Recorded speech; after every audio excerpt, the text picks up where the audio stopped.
Dans le noir, plongé dans l'horreur.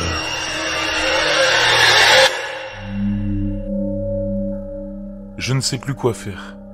Je suis perdu, traumatisé. Dois-je en parler à la police ? Faut-il que je les laisse enquêter sur cette affaire ? J'ai comme une impression, quelque chose en moi qui me dit « Non, ne fais pas ça ». J'ai mal à la tête. J'ai envie de vomir. Marjorie, c'était mon amie d'enfance.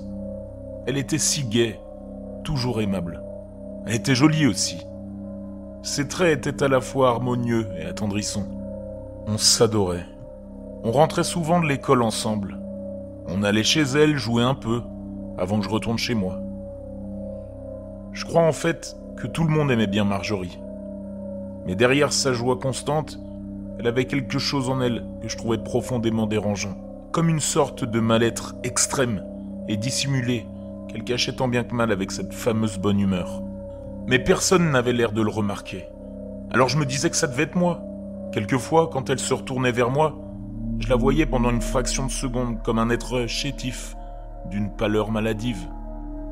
Une expression de désespoir au visage. Mais la seconde d'après, la vision de son sourire éclatant de santé, de ses joues mates et rosées me chassait ses pensées de la tête. Et je revoyais en elle la Marjorie que tout le monde voyait. Nous avons passé toutes nos années de collège et de primaire ensemble. Et à part quelques disputes momentanées, nous étions très proches. Et notre amitié nous semblait comme indestructible. Pourtant, dès le lycée, nous avons perdu contact. Mis à part les quelques mails que l'on s'envoyait sans finalement rien se dire. Juste histoire de ne pas s'oublier. Je me suis dit que nous avions changé, qu'il en était ainsi. J'avais eu mon bac avec mention bien, et elle avec mention très bien. Et peu de temps après, nous avons ressenti comme un réel besoin, une grande envie de nous revoir. Nous avons recommencé à nous écrire. On s'envoyait des photos de nous, de nos chambres, s'émerveillait de comme l'autre avait grandi, etc. Jusqu'au jour où nous nous sommes donné rendez-vous, chez elle. Elle n'habitait pas si loin, j'y suis donc allé en bus. Je cherchais l'adresse. Numéro 8, 10, 11, 12, 11 bis. C'était là.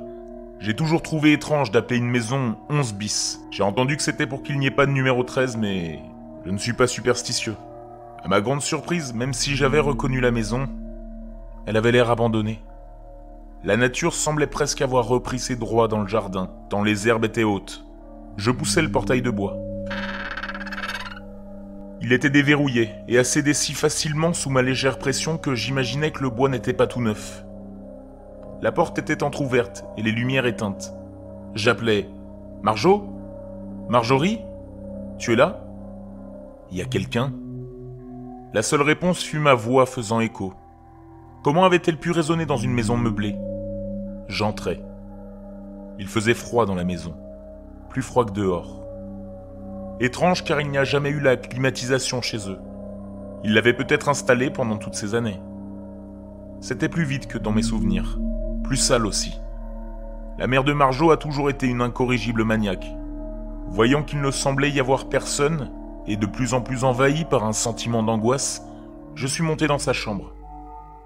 Elle l'avait refaite il y a peu. Elle m'en avait envoyé des photos. C'était si joli. Tout était là.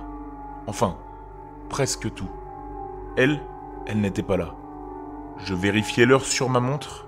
Pas de doute, c'était la bonne date. Et j'étais à l'heure. Je me suis dit que j'allais passer le temps en surfant un peu sur le net. Ça a été une idée étrange de ma part étant donné que mon ami et ses parents avaient disparu, mais je ne sais pas ce qui m'a pris. J'ai essayé d'allumer l'ordinateur de sa chambre. Il n'avait pas l'air de marcher. Pensif, je me retournai vers la fenêtre. Soudain, l'ordinateur s'alluma brusquement, et un cri affreux, de souffrance atroce, semblable à un cri qu'aurait pu pousser un monstre damné, venu tout droit de l'imagination d'un auteur de fantastique, sorti des enceintes, en me brisant les tympans. Évidemment, j'avais bondi, car sursauter serait un bien faible mot. Le visage figé par une terreur extrême. Je me retournai vers le moniteur. Une image s'était ouverte, en plein écran. Ce que je vis me troubla énormément. C'était une photo qui semblait avoir été prise par la webcam de l'ordinateur. Elle était très sombre, et la luminosité de l'écran était basse, ce qui rendit la photo difficile à distinguer. Ce qui me frappa en premier fut le contraste des lumières. Sa chambre semblait très sombre, et la lampe trop lumineuse. La lampe éclairait une zone ridiculement petite. Mais dehors, il semblait faire jour, puis mes yeux se bloquèrent sur 2 points lumineux dans l'obscurité, qui semblaient fixer l'objectif, comme des yeux, aigus et menaçants. Et enfin, je remarquai le premier plan, qui m'horrifia. C'était Marjorie, morte, la tête rejetée en arrière. Elle avait une blessure horizontale à la gorge et du sang en coulait. Mais ce qui me troubla par-dessus tout, c'était le fait que sa chambre soit décorée comme avant, c'est-à-dire il y a 6 mois. Pourtant, elle m'avait envoyé un mail, hier.